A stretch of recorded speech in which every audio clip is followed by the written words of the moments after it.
really excited to have Emily Parker on the show, Director of Communications. John and I are excited too. We're just sad you're back. You know, it is my show, right? I mean, I actually don't remember what you do, but if you could remind me, I know that you did your job last week, actually. Yes, I did. Yeah. Okay. Well, then, I guess you earned your $1.75, my cut for the show. Paul Brown Stadium gets a new name as the Bengals get ready for some big contracts.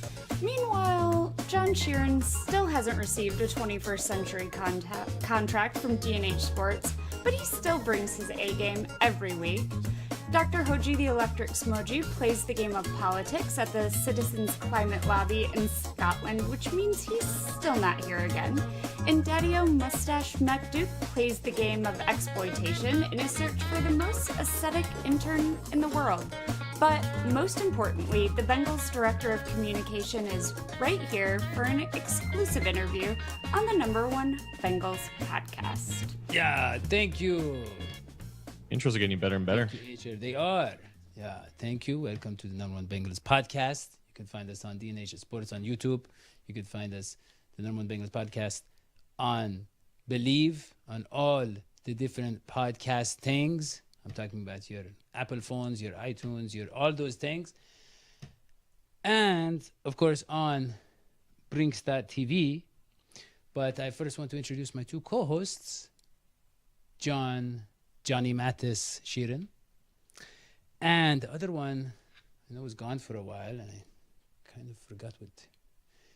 Brigantia Jancaster, everybody. Yeah, welcome to the show. Bridget Jenkers. There you go. Yes. All right, look, let us get right to it. So, Brinks.tv. Actually, we have a very special guest. We're going to talk about that very soon. And in anticipation of that, I want to talk about a debunked conspiracy. So on Brinks.tv, there's a lot of great shows. My favorite is Conspiracy Now. And one of the conspiracies they had in the past was about why they don't have a stadium for the Bengals. And the conspiracy was that it's actually because there are worm-like monsters, like the rancors from Star Wars, that are living under there and that they are not potty trained. And I actually recently went to Lot A or Lot 1 for a Bengals practice. As you can see, I got my football signed by Chris Evans. I shaved my mustache, so he thought I was a kid. But the point is, the not being potty trained part was convincing in Lot A, but the conspiracy has been debunked because they are building practice stadium. We're going to talk about that later. We also want to emphasize that we want you to tell your friends about D&H Sports. Referrals are a great way of us expanding our reach. All right, so how are you two doing today? Doing okay, except are we going to get sued by Disney for that Star Wars reference? You know what? Yeah, Courtney, can you just cut that out before this goes live? But, I want to talk about, a lot of people are supporting our show. And it's interesting, Courtney, if you could pull up some of the fan art. Now, we have a fan, and his name is Tony Manira. And look at this beautiful art. Because as you know, we are trying to create some merch. We're trying to create some images of us and some logos. And he volunteered his work. Can we go to the next one, please? I'm shocked we have a fan. Yeah, and so there you see, it is very creative. It is me and Hoji. We are riding around in the golf carts in Paul Brown Stadium. Oh, those are that's a baby carriage. Yeah. and the next one, please. Look at that. That's Ken Anderson. I'm interviewing Ken Anderson, and Huday is playing defense on Hoji. Beautiful. I don't think I think that's an actual tiger. I don't think that's the mascot. I think Hoji's actually getting attacked by the very thing he's trying to protect right now. Can we go to the next one, please, Courtney? And there you go. So there you have, I like this one. This one is, you have me, I'm making an announcement. You have Hoji, who is playing with the tiger. You have the brown elf running away. You have the raven. And you have Steely the Beam, or Beamy the Steel, whatever his name is. McBeam, Steely McBeam. You have him. He was mauled by the tiger. Really creative, beautiful artwork. And yeah, you can give us your opinion, what you want to see on our logos honor t-shirts, and that kind of a stuff. All right, so I want to bring in our guest, but first I want to give a little introduction. So, as you know, the Bengals took a giant step forward last year. They went in a new direction, fantastic direction. They elevated the team, the franchise in every single way. And the person who was communicating and facilitating that direction, the director of communications, Emily Parker, was on our show a year ago. And we talked about a lot of the issues that people have with the fans. And she responded to each one articulately and intelligently and convinced the entire fan base of the direction of the team. And now, a year later, she looks like a genius. She has turned around the franchise, and she is back on our show. Everybody, I want you to welcome Emily Parker to the show. I feel like we need an applause. Yeah, there we go. Yeah, We do. not holding back. Hey, thanks for having me. So, Emily, I am a little starstruck now that the team is doing so well, and you were at the forefront of that. And we had Ben Baby on the show. And we had him on the show before the Bengals were the greatest team in the NFL. And it was a little bit different. You know, he had a little bit of a glow to him. He had it was intimidating because, as you know, he's been a lot of requests. He's been asked to be on Dancing with the Stars. He, received the honorary PhD from University of Northern Texas. And it's a lot of different accolades. How has your life been changed in the past, let's say 4 or 5 months? No, with February. So 6-7 months. Well, I'll even go back further. It basically started in November of last year, because that's when the playoff run kind of started to come to fruition as we were fighting for a playoff berth, and then obviously making the playoffs, into the playoffs, and then on the Super Bowl run. And so it's been wild. It's been a great experience. It's been a lot of work. We had a very short off season. So within, 10 days to 2 weeks after the Super Bowl, we were back at the combine, and before you knew it, it was free agency and the draft. And so it's been a wild ride, and here we are again in training camp with our first preseason game on Friday. Yeah. Well, it is wild. And I know that, as regimes they solidify their power, their messaging changes. And I want to know, what do you want us to communicate? Because we have a powerful platform here. What do you want us to now communicate to the fan base? Before it was believe in the process, believe in Zach Taylor's vision, the culture. Because look, I'm not going to say, I'm a mouthpiece or whatever, but I do like the access. I do want to be there doing the interviews on the field. What do I need to say? What do I need to communicate to our viewership? I mean, I think you can see it across all three phases. We have one of the most dynamic offenses led by Joe Burrow, Jamar Chase, T. Higgins, Tyler Boyd, Joe Mixon. We're excited to add Hayden Hurst in our new offensive line. Then you go to the defense, and every single phase of the defense, from the line to the linebackers to the secondary, are just tremendous. And they get along so well, and they're just really good without anybody necessarily feeling like they're true star power, but they're just solid players that are among the best at each of their positions. And then, of course, when you look at special teams, Evan McPherson is heading into his second year, but is as young and dynamic as you can get as a kicker. And so I think when you've got so many different players to root for, both on the field as well as their personalities off the field, it's just a fun team to watch. And I think that's why, while winning is obviously what we're all setting out to do, I think what made last year so special was the way that we were winning and how much fun the team was to watch and root for. And that's what we're excited to bring back. Is many of those same guys are back this year, and we're excited to do it again. Yeah, Are you guys getting... I think I got that all. Yeah, I wrote it down. Do I get to ask questions too? Yeah. Am I allowed? You have So I just finished, Emily, before coming on, the Pivot podcast episode with Ryan Clark, which was super fun to watch. Just that wide receiver trio, you can see the relationship, and that, they're not competitive. There's that uncompetitive nature that makes them so united and powerful. But is the front office getting a lot of requests for media and interviews? Does that look different than what it's been in years past? And is media really excited to tap into this relationship kind of machine that this team has that maybe hasn't been there before?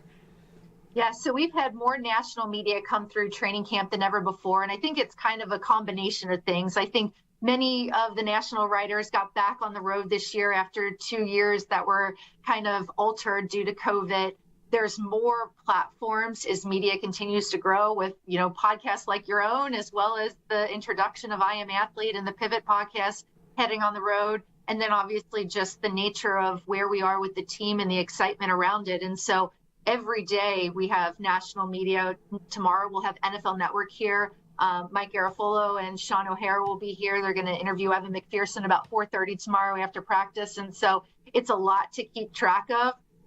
And every day I'm like, who's coming? Do I have them on the right security list? Who do they want to talk to? Have I reminded the coaches and players that they've got this media? But it's obviously very exciting, and we're trying to lean into it as much as we can, because obviously we felt how much the community here in Cincinnati rallied around the team this past year, and we really want to bring that excitement to a much broader audience. And so we are really trying our best to show the national media that we're a fun team to root for, and that there's a lot of good storylines for them to cover this year. I love it. Whenever I wear my Bengals gear, whether it was at the draft or just when I travel around the country, like the number of people that come up to me and say, I was rooting for the Bengals in the Super Bowl, or I'm like a new fan of the Houday Nation. It's really cool to see the reach that we're getting. Yeah, it's awesome. Well, if John doesn't have any initial questions, we can move on to the next topic. John? I actually did real quick. Okay. Just because I remember when we were talking about the uniform reveal and the so-called leak, let's call it. Now this year, when you had the alternate helmet unveiled officially, like, was that process a little bit less pressure filled because most fans kind of knew what the helmet was going to look like if it was going to go in that direction, or how was that in any way different compared to unveiling like a whole entire new uniform, just design and everything? Yeah, I mean, throughout this process, we've had almost everything leak. So with our big announcement today, outside of a Twitter handle to shout out to Joski Broski, who had the news yesterday at 5:07, and I had to sit tight and hope that it didn't break any further than that until this morning. But, we've experienced many leaks along the way.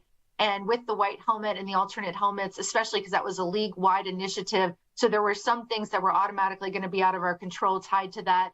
But we knew that most people knew, especially with all of the great social media people who do all of the mock-ups, they knew what the helmet was going to look like. And so we wanted to have some fun with it. And in some ways, we had to change our plans a little bit. And we, as with everything, sometimes are responsible for helping to put out some of the leaks. And we had an event on the morning we were planning to initially reveal that we were wearing the white helmets, and we had to do a last minute change because we got a sponsor associated with the content. And so we changed our release plans, but because there was media at the event, it got out. And so I think one of the things that has made our social platform so popular is our ability to have fun and be self-aware. And so, when the news was kind of out there that we were going to have a second helmet, we were able to have fun with it in the process. And, we've seen a lot of engagement. Our posts around the white helmet have just been tremendously well received by fans. And so sometimes you just got to have fun with it, even if you don't always control the timing of the leaks. So you're saying Swift Meats just swiftly came in there, basically? Mm-hmm. Yeah. Yep. Okay. Yep. Yes, and they have gotten a lot of bang for their buck, because that social content has gone crazy. And so they definitely have gotten everything worth of that sponsorship and then some. Talking about the leaks, Emily, I just want you to know that if you have a rat, you need to sniff him out. I do have a guy. If you have a snitch, if someone is leaking these things, and ruining the momentum that you're trying to build, just let me know. Yeah, we can communicate after the show. Okay.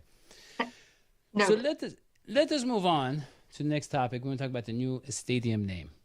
And I had to look this up, Emily. What is Paycor? It is a major U.S.-based fabricator and distributor of thermal and acoustical insulation products.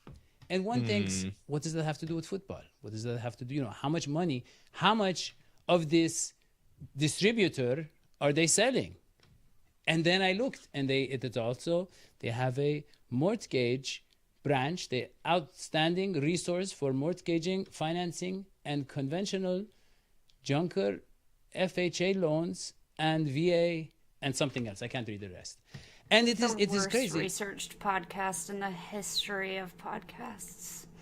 So I guess I'm wondering, obviously they have a lot of money. They do a lot of things. But how did this happen that they ended up being a sponsor of the stadium? Yeah, so we've had a partnership with PayCourse since 2018. And as we were starting to look at and explore naming rights, we put out some feelers with some of our current partners. And really, it started back in March, and the conversations took off from there as they immediately expressed interest.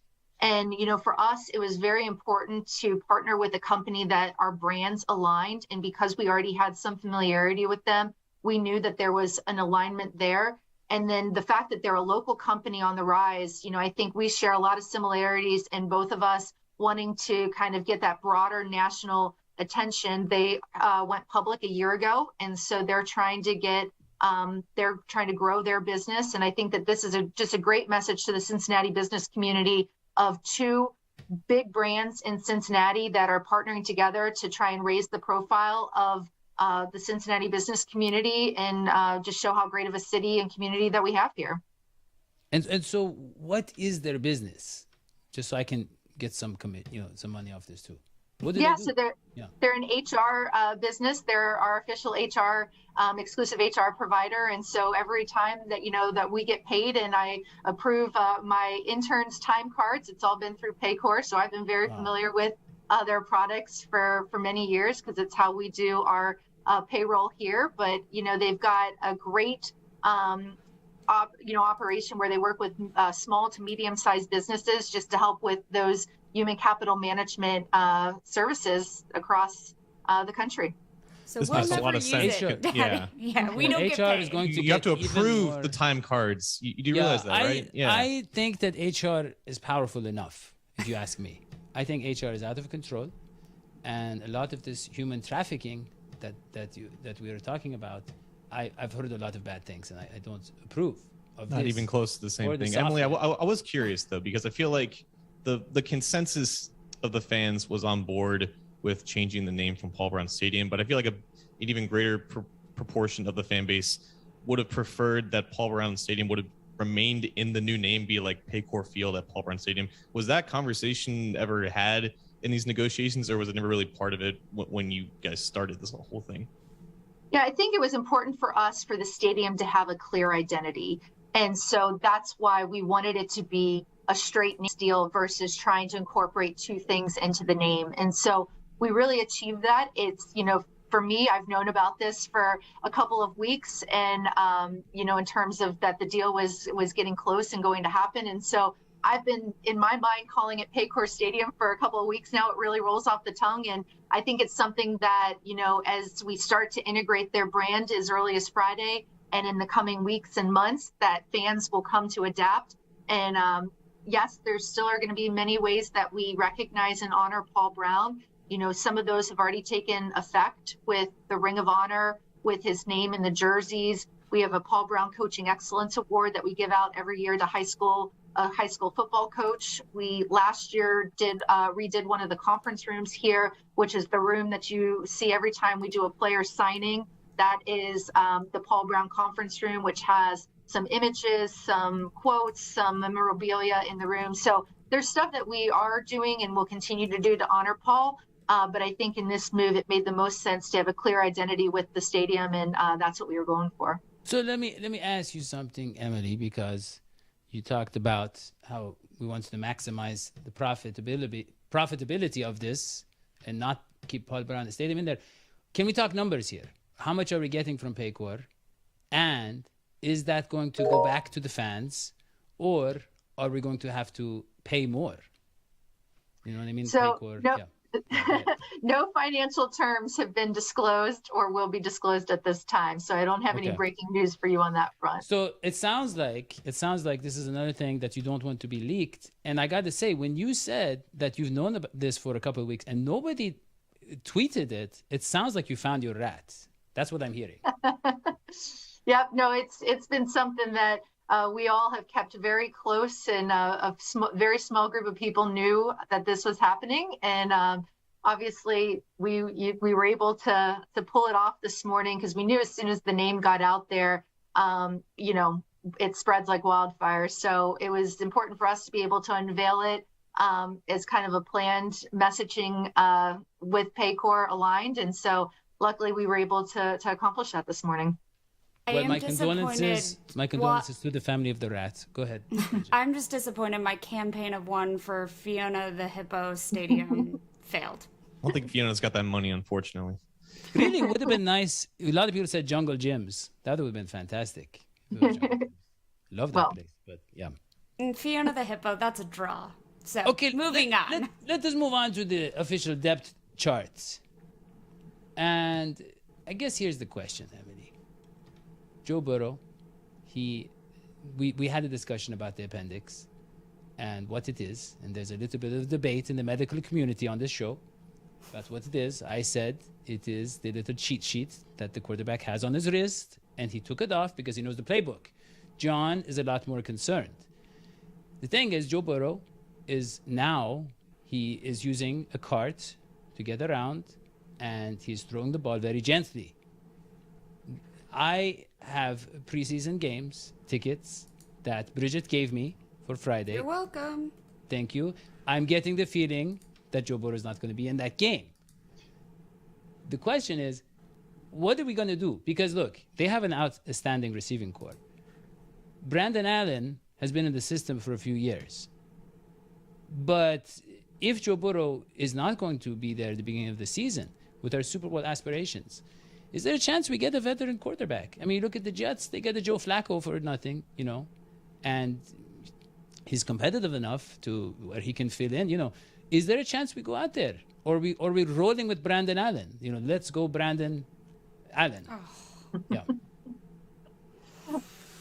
We still have a month to go before the season, so we have a long ways to go. And I think everybody that was out of practice the other day saw the progress Joe's making, and I think we'll be seeing him very soon. But we don't want to put the pressure on him to rush anything. And so I think that's why we don't want to put a timetable on anything. We're just going to allow him to go through the process. And when he's back, he's back. But the good news is we still have over a month until week 1.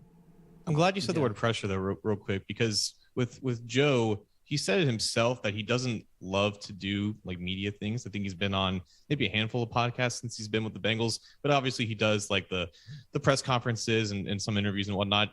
Just in your experience with him, how is he like handling that stuff and like being open to it? Because it does seem like he's kind of more low key. Yeah, I mean, he's all about football. So he understands that he's the starting quarterback and does the things that he needs to do, which every week includes a press conference after the game, his Wednesday press conference, a production meeting. And then usually we have one big interview that he does every week during the regular season. Sometimes it's tied to the network that's broadcasting the game. Sometimes it's a different request. But we really, and it's a thing that we focused on since we brought him in 2020, is we want him to focus on football. We are who we are because of him, and we recognize that. And so, he's willing to do the bigger media when we ask him, but we really try as the PR people to prioritize the requests that we take to him to just really get the most kind of bang for our buck for when we put him out there. But I think it adds to kind of the mystique around Joe is, he doesn't do that many interviews. So when he does them, people listen and pay attention and like to hear what he has to say, because he does do a great job with media. But I think, for us, the priority is the football team. And so we really try and limit the distractions, and that includes media sometimes. Well, you said bigger media. I mean, how much bigger does it get than number one, right? Number one Bengals podcast. No, but I would say this. And he wants to talk football. Who better to talk football with than John Sheeran? I'm just saying it for Joe's sake.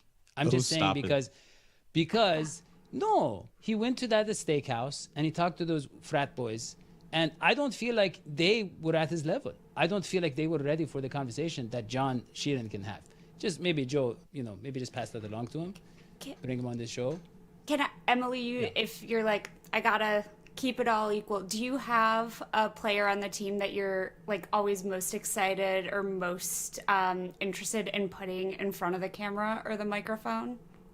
Well, I'm going to give Jamar a shout out, and it's because with Joe not being available for media these past couple of weeks, as we have had so many national media come to town, Jamar has stepped up in so many ways, is literally said yes to every single interview we've put in front of him. And he's talked to Peter King and Pete Prisco and NFL Network and Jonathan Jones, and literally the list goes on and on. And he's been tremendous. And I think that goes back to all three of the wide receivers are so great to work with. For as big of stars as they are so humble and easy to just talk to and do all of the media requests and all of that comes with being star wide receivers. So we are very lucky from that standpoint that we do not have major divas, and especially knowing that position group has such high attention to them. The amount of media requests that we bring to them, they've all been awesome to work with. But I've got to give a special shout out to Jamar because he really has stepped up these past couple of weeks with a bigger media load than most.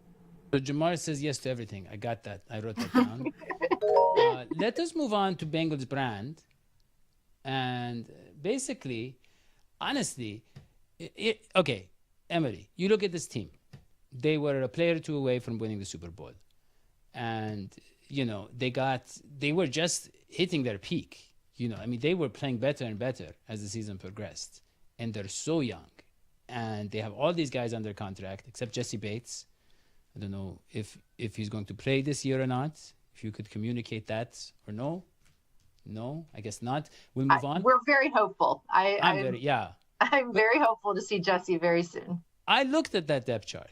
And when I saw Jesse Bates' name there, and there's also Dax Hill and Von Bell, and then you see Cam Taylor-Britt backing up Eli Apple, and then you look at Joseph Asai added to the pass rush, and then you look at all those other amazing players. I'm like, look at this roster.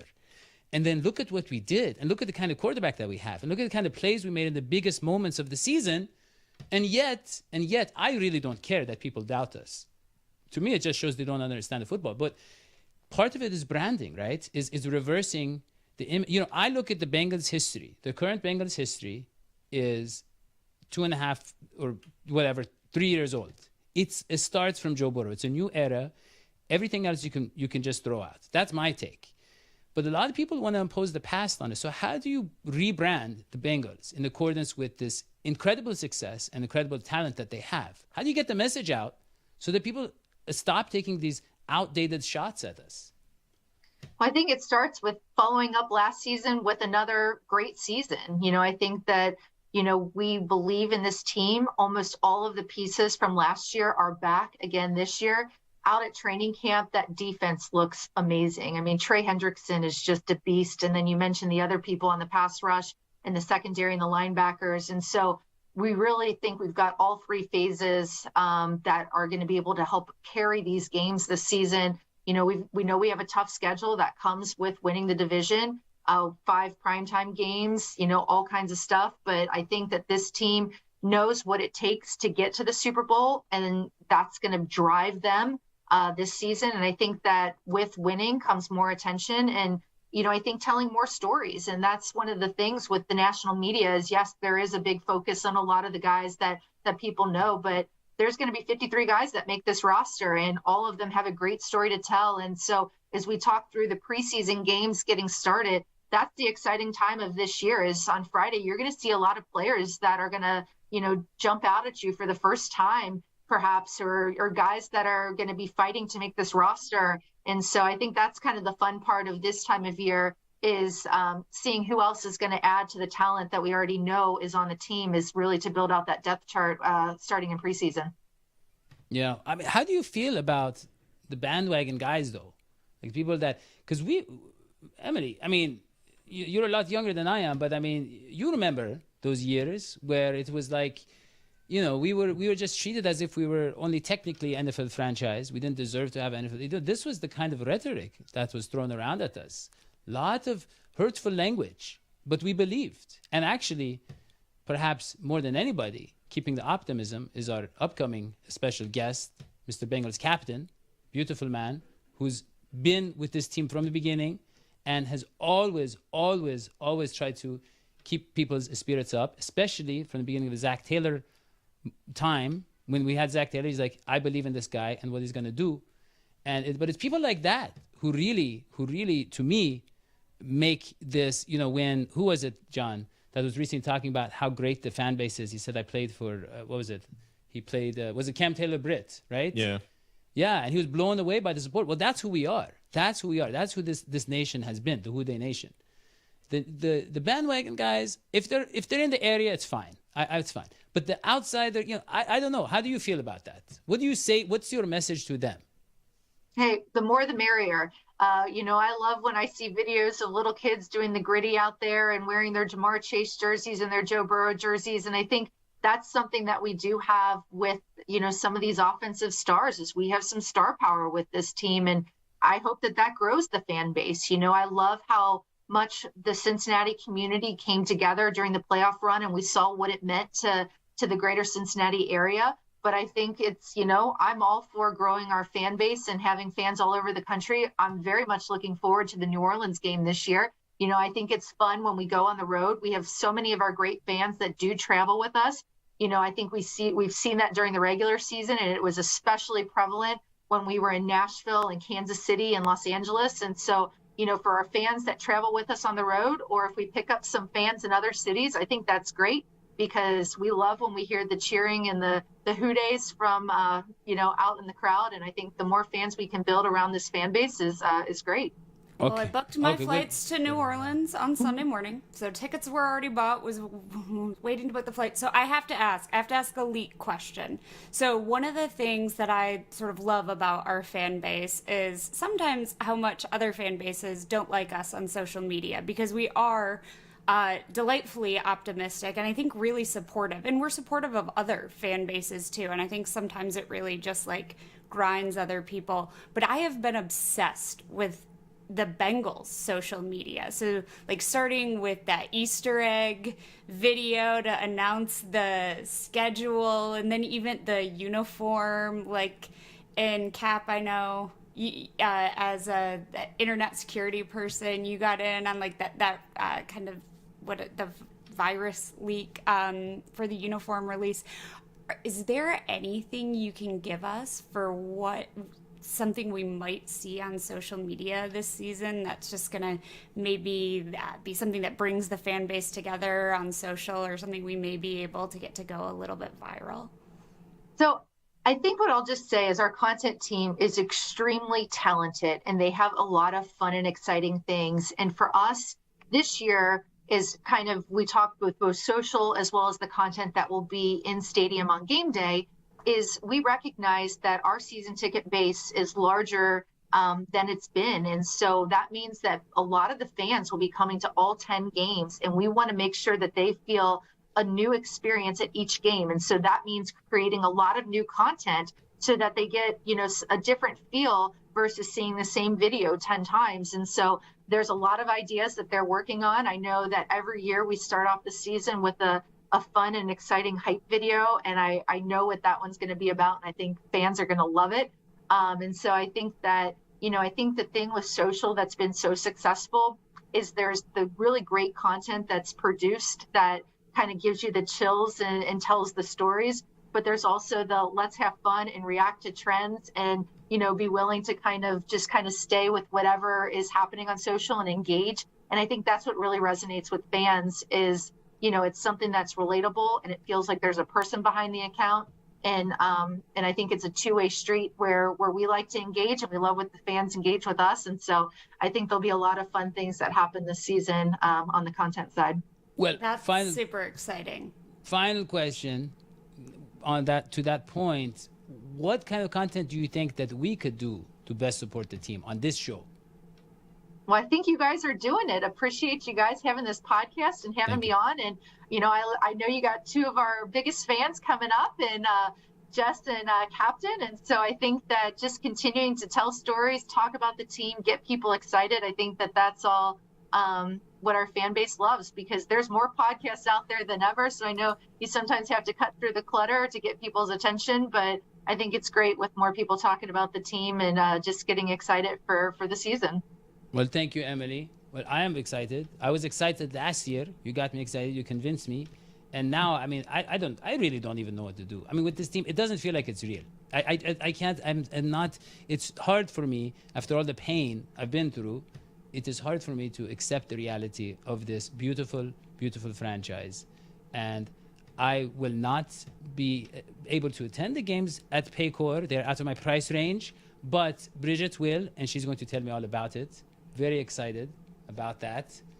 And John, yeah, any goodbyes to Emily? Yeah, just shout out to Seth Tanner and Mina Creamer, who Emily was alluding to with the content team. I feel like when Emily said, like, yeah, it does feel like there's a person behind the account that kind of relates to the fans. I feel like they've been just as big of a part of it, just as Emily and her team has been. And just in the past 3 years, it's been a phenomenal renaissance. But Emily has been here for longer than that. And all of her work behind the scenes is kind of attributed to what we're seeing now. So thank you, Emily, for coming on the show and talking with us again. Yeah, thanks for having me, and Houday, and excited to get things going in the new Paycor Stadium on Friday. Thank you. We'd love to get you back on, Emily. All right, thanks. Anytime. Houday. Okay, see you next week. See ya. Okay, bye, Emily. Okay. All right, Dadio. I feel yeah. like we need to give you a little bit of a break, take a breath. Yeah, you've been talking a lot. I've barely been talking because we had such a great guest. Well, she did her part, but you were really talking. I had a lot of questions. Trying to build the Bengals brand. But look, we want to get to Dadio Cares, which is your segment, so I'm going to let you do the talking. Yeah, that's what I was She's telling you to shut up, man. Yeah. Bridget, you reached out to me, and you told me that my good friend, Bengals captain, and his wife, Jess. You are still talking. You told me that they did some amazing discoveries and for cancer. And like we talked about, Isaac Newton discovering the law of gravity by apple falling on his head, or even more famously, yes, we have Benjamin Franklin. He invented bifocals from this. You see this mouse here, Amos the mouse, very unexpected way that he made these inventions and these discoveries. The printing press, as you can see, this mouse was involved every step of the way. And then, of course, electricity. And now, of course, they had the falling out. Ben and the mouse, they had a falling out. But eventually, the mouse went a little radical, with a little bit off the rails. But eventually, they had tea, and they worked things out. And then he's in the statue of Benjamin Franklin. But that's a longer story. I just wanted to give you a summary of that. But we have Bengals captain and his wife, Jess, who found, if I'm understanding you correctly, they found a cure for cancer while they were on their bikes. And that is why you are bringing them on the show. This is why I asked that you please let me talk. So I feel like I feel like I know Cap and Jess now just from Twitter. I don't think we've actually gotten to meet in person, but I was following along over the weekend on the Pelotonia. Yep. Pelotonia. I have a Peloton I got in April of 2020, and I rode it for 52 weeks, and then it's been like just the clothes dryer for the last year. But was really inspired by what you all were doing. Cancer has touched a lot of our lives in a lot of different ways, unfortunately. So wanted to have you all on for this segment to actually have a legitimate Dadio Care segment instead of the trash we usually put on. So thank you for... It is your segment, Bridget. Yes, and you dictate it. So thanks, Jess and Kat, for being on. Do you want to just talk a little bit and obviously introduce yourselves? In my head, I'm like, everybody knows who you are, but introduce yourselves and then talk a little bit about what you were writing for. Well, it's obvious I'm Cap and she's Jess. Hello. Oh, yes. Thank you so much for having us on today. We can find us on Twitter. I'm at the Houday on Twitter and Instagram. He's Bengals captain on Twitter and Instagram. So, but no, thank you guys so much for having us on. So Pelotonia, and I hope everyone can hear me okay. I'm obviously a lot farther away from the mic than Cap. But Pelotonia is a ride that they do every year. They've been doing it, I think, 14 years now. And basically, you commit to ride a certain number of miles, anywhere from 20 to 200 miles, and your commitment comes with a fundraising goal. So you commit to ride your bike for that long. You also commit to raise that a certain amount of money, and all of the money goes to cancer research, mostly at Ohio State, but I think they sponsor grants, that go beyond Ohio State. So it's mostly through Ohio State.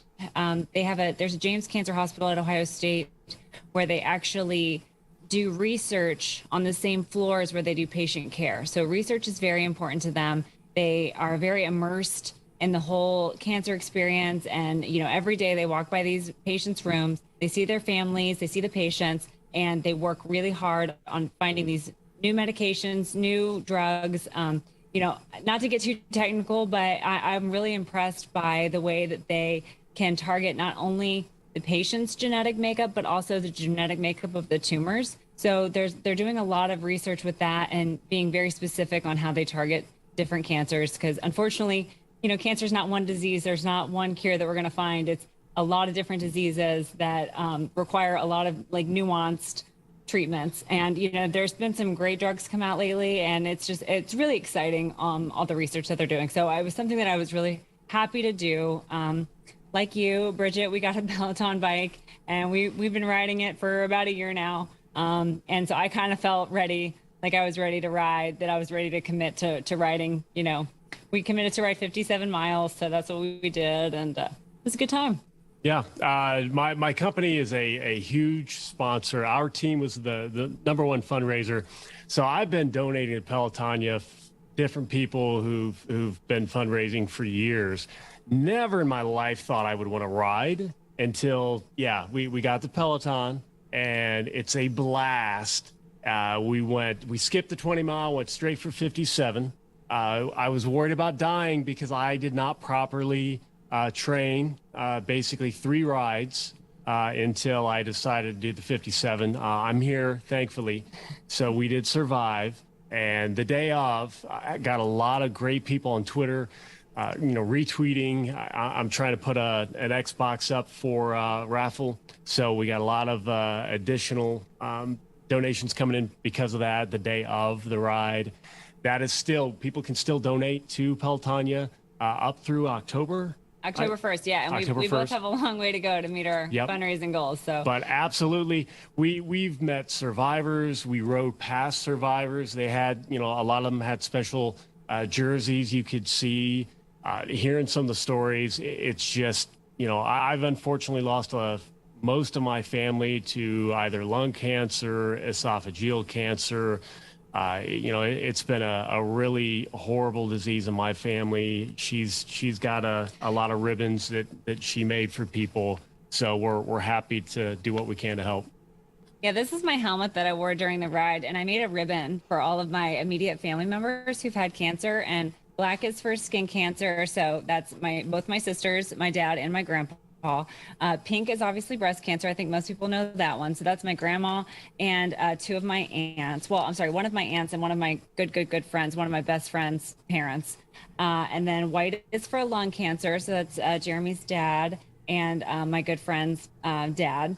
And then teal is for ovarian cancer, and that's my grandma and one of my aunts. So, it meant a lot to me to kind of put their names on these ribbons and represent. And I actually got a lot of compliments on it. So even though I could hear part of them, I could hear them flapping in the wind. So it probably was not the best idea from a technical standpoint, but a lot of people liked it. And I saw a lot of people with ribbons on. So, it's a really important cause to a lot of people. I think everyone, like you said, everyone's lives have been touched by cancer. So it's something that is near and dear to a lot of people's hearts. They've raised over $250 million for cancer research since the inception. That's incredible. And you two do so much for the Bengals community.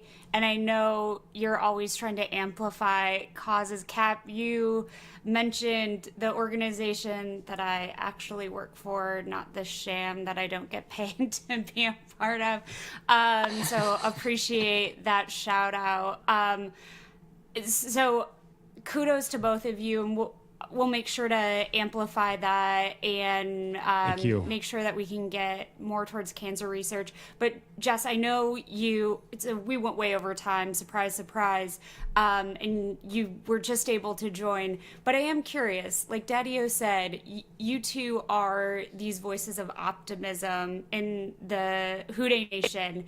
And so, Cap, you were listening in, I think, to a lot of what Emily had to say. What are you two most excited? I mean, we are on the eve of the first preseason game, or the eve of the eve of the eve, whatever. It's the week of the first preseason game. And so for me, that feels like the season is now about ready to start. What are you two most looking forward to or about this season? I'm looking forward to picking up where we left off. Emily, I thank her a million times over because 5, 6, 7 years ago, I had a conversation with her and she told me a lot of the things that they wanted to do that they're actually doing. So they wanted to do it. The plan's been in place. All the pieces fit together. Emily's been a huge part of that. All I did was listen. My optimism comes from listening to very, very smart, talented people who are very good at their job. Tell me the truth. So that part was easy. But last year, the team took a lot of people by surprise, not us. And we expect to build on that and many, many, many Lombardis in our future. I'm honestly excited for the fans to be all in. I feel like even at the start of last year, there were questions about Zach. There were questions about the team. There were questions about a lot of things. I mean, was Joe Burrow going to stay healthy? I mean, there were so many question marks in people's minds. And I don't think people truly believed yet at the beginning of last season. So I'm really excited for people to kind of be like bought in from the start this year. And I just feel like the jungle is going to be that much more electric because of that.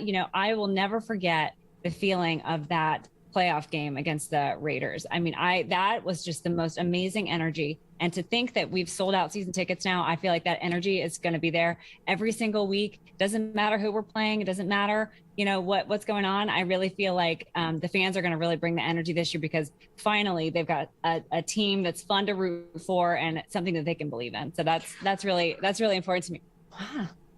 Okay. I'm all pumped up. Let's go. I know, we're ready. Daddy has got my tickets for Friday because I am going to my best friend's wedding this weekend in Michigan. So I will not be there, but won't miss anything else. Dadio, John, anything? I know it's well into the evening on this Tuesday evening, but while we've got Bengals fan royalty, anything else? Well, I was very touched by that entire discussion. You don't have feelings. I think it's a good cause. Dadio, talk to me about tickets. I might have some tickets for you. Wow. Okay. This now he's got feelings. A lot more interesting. Yeah. Wow. He'll feel whatever you want him to. Emotional cry. Let me just say, Captain has helped us so much with this show, with the technical side of the show. We are DMing each other. Don't worry, Jess. It's not that kind of DMs, but we are constantly communicating. I'm getting advice. That's a handsome man. What are you gonna do? That mustache. I know it. Dadio is cute. But he's always giving us advice for how to improve the show technically and how to keep the hackers out and the bots and all the. There's a lot of people trying to. The domain. Basically our ranking #1. That was very expensive to get that, but. But Captain, it's worth money. I would say I do believe that Captain did see the vision earlier than other people, and it could have been because he was, hacking into the computers and getting the information, like he said, or it could just be. I think it's just because I think that partly, to be fair, you identified the kind of leader that Zach Taylor is, and you identified basically the change in management as well, and obviously Joe Burrow. I mean, I was on Joe Burrow. From immediately, I knew Joe Burrow could do his part. But let's be fair. Andrew Luck was maybe not a Joe Burrow, but he was that type of quarterback. Yeah, but Joe Burrow makes it easy, but Joe Burrow makes it easy, but you need the other parts. Yeah. Zach is my kind of leader. Zach is the leader that I have worked to be in all of my leadership positions throughout my life. Some of the books that he's mentioned, hearing what I've heard about him. Yeah, absolutely the kind of guy that I would take a bullet for, and hearing inside the locker room, a lot of guys felt that way. So Willie Anderson even made a post on Instagram that, he recently, he could see, he spent time with him. He could see why the guys play so hard for him. Anything good, Willie said, that has happened to him, Zach has given him a call to congratulate him. Yeah. Absolutely amazing. Let us remember. He's honoring our legends like we want them honored. And Pro Football Hall of Fame. Let us remember the first man who he congratulated him after his very first victory. Is this man right here? This man on our show right here, Captain, was the first man to touch Zach Taylor after he won his first game. And that Maybe started not it the all. first, but Again, just not that kind of touching. But you know what I'm saying. I'm saying I he was the there, okay? first- Okay. Yeah. All right. Well, You look. left me hanging, but that's okay. Dadio, Yeah. before we end the show, I have to say, because I told you all not to let me forget this, today is my dad's 68th birthday. I was going to have him on the show, but he doesn't have Zoom and it's going to be on an iPad, and he's that kind of guy who FaceTimes or Zooms and just his forehead is Just his showing. forehead, yeah. And I'm like, we can't have that. So can we all just say his name's Ken? Happy birthday, Ken. He Yes, loves the happy birthday, show. Ken. Great name. Happy The show birthday, loves Ken. you. Yes. Thank you. For He's a your Lions fan, but Bengals are his very Happy birthday, Ken. favorite team. And he came to the very first preseason game with me last year, and then he was with me in at Paul Brown Stadium, now Paycor Stadium, for the Kansas City game. And he, just to see him in that Bengals fandom was amazing, and he loves this dumb show for a reason I can't figure out. So So they happy left that birthday, out? Dad. Yeah. We love you. We love All it. Happy birthday, Love Ken. you, Happy birthday, Ken. Thank you. All right. And we also love our patrons, guys. We love our patrons. They're very special people, very smart people. They have birthdays too. I am a subscriber. Yes, We he are is. One of our patronizing very you. first. He is one of our first patrons. Bless you, Cap. Thank you. And yeah, so long show, so I won't take too much time with that. But yeah, patreon.com/dhsports or wino.app/dhsports, where you can get voice messages from John. You can get John basically late night. He will send you things to kind of calm you or maybe to excite you or I don't know, John. Yeah. But all sorts of stuff. It's just gotten And weird It at has the gotten end. weird, yeah. But okay, well, Mr. Bengals Captain and Mrs. Jess Captain, thank you for coming on the show. And Thank Always you a so much for having pleasure. us. Yes, thank you. and for John, Mattis, Sheeran, and HR, I'm Dadio McDo. Don't forget to subscribe, turn on notifications, leave comments about the stuff we asked you during the show. And yeah, go to the More Bengals podcast on Believe. And we will be back next week. Perhaps a new day. We'll see. I think Jess and Kat both have podcasts too. That's right. Subscribe to Tigers Talk. Yes. Yeah. That's all we have. Tigers Talk. See you next time. So long, sweetie.